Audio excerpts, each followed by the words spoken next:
Welcome to Pallavi TV. మనం చాలా చోట్లకు ప్రయాణిస్తుంటాం. ఇప్పుడు ప్రపంచమంతా ఒక కుగ్రామం. ఎక్కడికి ఏ దేశానికి వెళ్ళాలన్నా క్షణంలో వెళ్ళిపోయే పరిస్థితి. క్షణంలో వెళ్ళడానికి మనకంత యాక్సెస్ ఉంది. ప్రధానంగా ఎయిర్‌పోర్ట్‌లు, విమానాల ద్వారా మనం వేరే దేశాలకు వెళ్తాం. టూరిజం పర్పస్ గావచ్చు, ఇంకేదైనా అవసరం గావచ్చు. ఇప్పుడు అన్ని దేశాలకు వెళ్ళే వెసులుబాటు ఉన్నది ఒక పాకిస్తాన్ తప్ప. ఆ విషయం మనకు తెలిసిందే. అయితే వేరే దేశానికి ఒక దేశం నుంచి మరో దేశానికి వెళ్తున్నప్పుడు ఆ ఎయిర్‌పోర్ట్‌లో ఉండే కొన్ని నిబంధనలు కొంత ఆశ్చర్యం కలిగించేలా ఉంటాయి. తాజాగా జరిగిన ఒక ఇన్సిడెంట్ ఇప్పుడు వెలుగులోకొచ్చింది. అది వైరల్ అవుతున్నది కూడా. అదేంటంటే మలయాళ నటి 'నవ్య నాయర్' అనే నటి రీసెంట్‌గా మెల్బోర్న్‌లోకెళ్ళింది. ఆస్ట్రేలియాకి వెళ్ళింది. ఆస్ట్రేలియాకి వెళ్తుంటే మెల్బోర్న్ ఏదైతే ఎయిర్‌పోర్ట్ ఉందో ఆ ఎయిర్‌పోర్ట్‌లో ఆమె బ్యాగ్‌లో మల్లెపూలు తీసుకెళ్ళింది. ఆ మల్లెపూలు చెకింగ్ సమయంలో గుర్తించినటువంటి అక్కడ అధికారులు, వెంటనే అధికారులు గుర్తించి వాటిని ఆమెకు రూ. 1,14,000 జరిమానా విధించారు. ఈమెనే నటి 'నవ్య నాయర్'. ఈమె మెల్బోర్న్ ఎయిర్‌పోర్ట్‌లో దిగగానే అధికారులు ఈమె బ్యాగ్‌ని చెక్ చేసినప్పుడు అందులో మల్లెపూలు కనిపించినాయి. మల్లెపూలు తీసుకెళ్లడం నిషేధం. అందుకు ఆమెకు రూ. 1,14,000 జరిమానా విధించడం జరిగింది. ఈ జరిమానా ఎందుకు విధించారు? మల్లెపూలు తీసుకెళ్తే తప్పేంటి? మల్లెపూలు పెట్టుకోకూడదా? అంటే కొన్ని ఇంటర్నేషనల్ ఎయిర్‌పోర్ట్‌లో కఠినమైన బయో సెక్యూరిటీ నిబంధనలు, చట్టాలు ఉంటాయి. ఎందుకంటే ఈ మల్లెపూలు పెట్టుకోవడం వల్ల ఆమెకి ఎందుకు జరిమానా విధించారు ఆమెకంటే, కొన్ని వస్తువుల వల్ల ఒక దేశం నుంచి మరొక దేశానికి వ్యాధులు కలిగించే వైరస్‌లు గావచ్చు, పంటలకు వ్యాపించే చీడపీడలు గావచ్చు, ఒక దేశం నుంచి మరొక దేశానికి వెళ్ళే ప్రమాదం ఉందని జెప్పి వాళ్ళు చాలా వరకు ఈ వస్తువులను మీరు తీసుకురాకూడదు అనే ఒక కఠినమైన నిబంధనలు పెడుతుంటారు. ఆ వస్తువులు మనకు పూలు గావచ్చు, పండ్లు గావచ్చు, మాంసం గావచ్చు, పాల ఉత్పత్తులు గావచ్చు, అట్లాగే పక్షులకు సంబంధించిన ఈకలు, చర్మము ఇట్లాంటి ఉత్పత్తులు ఏవైతే ఉంటాయో వాళ్ళు పేర్కొన్న ఆల్రెడీ మనకు ఎయిర్‌పోర్టు మనం పలానా చోటుకు వెళ్తున్నామంటేనే వాళ్ళు ఒక రిలీజ్ జేస్తారు. ఇట్లాంటి వస్తువులు మీరేవి పట్టుకురాకూడదనేది రిలీజ్ జేస్తారు.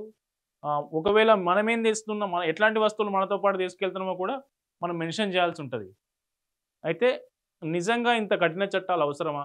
ఇంత కఠిన బయో సెక్యూరిటీ చట్టాలు అవసరమా అనేది మనం ఒక్కసారి గనుక చర్చించుకుంటే 1,14,000 జరిమానా వేసిరనే విషయం ఎలా వెలుగులోకొచ్చిందంటే ఆమె దర్శకురాలిగా మెల్బోర్న్ సిటీలో ఒక సినిమా ఫంక్షన్‌కు అటెండ్ అయ్యి, ఆ సందర్భంలో ఆమె చెప్పింది. నాకు తెలవకుండా నేను పువ్వులు తెచ్చుకున్నాను.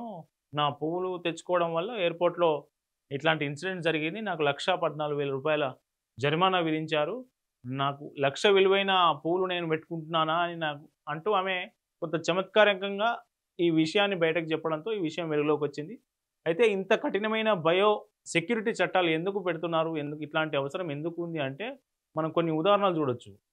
ఇంతటి సెక్యూరిటీ చట్టాలు ఎందుకు పెడుతున్నారంటే కొన్ని రీజన్స్ అంటే ఈ చట్టాలు లేకపోవడం వల్ల జరిగిన నష్టానికి సంబంధించిన కొన్ని ఉదాహరణలు చూద్దాం.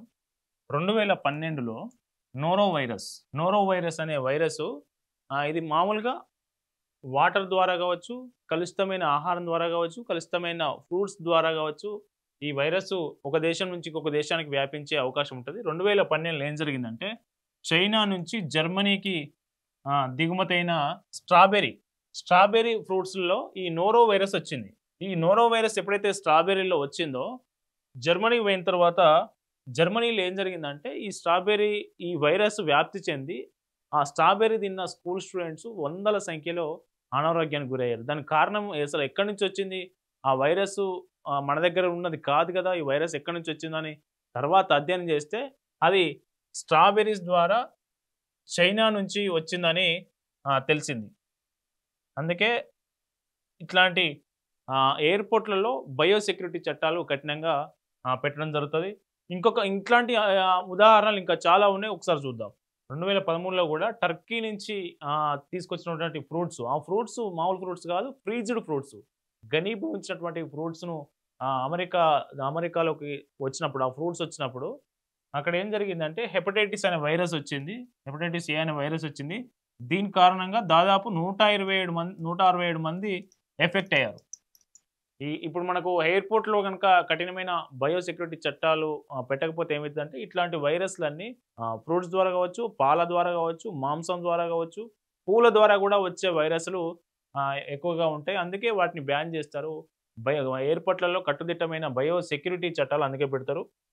ఇంకా ఇంకా కొన్ని ఉదాహరణలు గనుక చూస్తే మనకు అత్యంత కఠినమైన బయో సెక్యూరిటీ చట్టాలను అమలు చేస్తున్నటువంటి ఎయిర్‌పోర్ట్‌లు ఒక్కసారి చూస్తే ఆస్ట్రేలియాలో 3 ఉన్నాయి. ఒకటి మెల్బోర్న్, 2 సిడ్నీ, 3 కాన్బెర్రా అంటే ఆస్ట్రేలియా రాజధాని. ఆస్ట్రేలియా తర్వాత ఇది ప్రపంచంలోనే అత్యధిక బయో సెక్యూరిటీ చట్టాలు అమలు చేస్తున్నటువంటి దేశంగా ఆస్ట్రేలియా నంబర్ 1 ఉంటే దాని తర్వాత న్యూజిలాండ్ ఉంది. న్యూజిలాండ్‌లో కూడా ఒక 3 ఎయిర్‌పోర్ట్‌లలో కఠినమైన బయో సెక్యూరిటీ చట్టాలు అమలు చేస్తా ఉన్నారు. చట్టాలు అమలు చేయడం వల్లనే మిగతా దేశాల నుంచి వచ్చేటువంటి ఏదైతే వైరస్‌లు కావచ్చు, చీడపీడలు కావచ్చు, పంటలను నాశనం చేసే చీడపీడలు కూడా కట్టడి చేయొచ్చనేది అందుకోసమే ఈ చట్టాలు అమలు చేస్తున్నాం. దీనికి సంబంధించి వరల్డ్ హెల్త్ ఆర్గనైజేషన్ మార్గదర్శకాలు కూడా ఉన్నాయి. ఒక దేశం నుంచి ఒక వస్తువు వేరే దేశంకి వెళ్ళినప్పుడు అంటే తీసుకెళ్లే క్రమంలో ఎట్లాంటి చట్టాలు అమలు చేయాలి, ఎట్లాంటి నిబంధనలు అంటే ఏ దేశానికి సంబంధించిన ఆ దేశానికి పరిమితం చేశారు, ఎట్లాంటివి చేయాలనే దాని మీద WHO గైడ్‌లైన్స్ కూడా స్పష్టంగా ఉన్నాయి. మన దేశం గనుక చూస్తే మన దేశంలో నిజానికి వయ్యారి భామ అనే కలుపు మొక్క లేనే లేదు. అది సహజంగా మన దేశానికి చెందిన కాదు.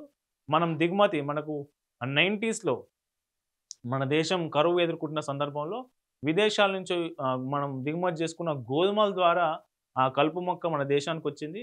ఇప్పుడు ఆ కలుపు మొక్కను నివారించడానికి కోట్లాది రూపాయలు ఖర్చవుతుంది. ఎందుకంటే ప్రతి పంట చేనులో వయ్యారి భామ సహజంగా పెరుగుతోంది. అది రోజు రోజుకు దాని ఉధృతి, దాని వ్యాప్తి పెంచుకుంటూ పోతుంది. దాన్ని నివారించడానికి అటు కలుపు గడ్డి మందులు కావచ్చు, కలుపు నివారణ కావచ్చు, దీనికోసం కోట్లాది రూపాయలు వెచ్చించాల్సిన పరిస్థితి ఎదురైంది. సో ఇట్లాంటి కలుపు మొక్కలు కావచ్చు, కలుపు మొక్కలకు సంబంధించి పంటలను నాశనం చేసే చీడపీడల వైరస్లు, బ్యాక్టీరియాలు కావచ్చు, అట్లాగే మనుషులకు హాని కలిగించే వ్యాధులను కలిగించే వైరస్లు, బ్యాక్టీరియా కావచ్చు, ఇట్లాంటి వేటిని ఒక దేశం నుంచి మరొక దేశానికి రాకుండా ఎయిర్‌పోర్ట్‌లలో కఠినమైన బయో సెక్యూరిటీ చట్టాలు అమలు చేస్తున్న పరిస్థితి కనిపిస్తూ ఉంది.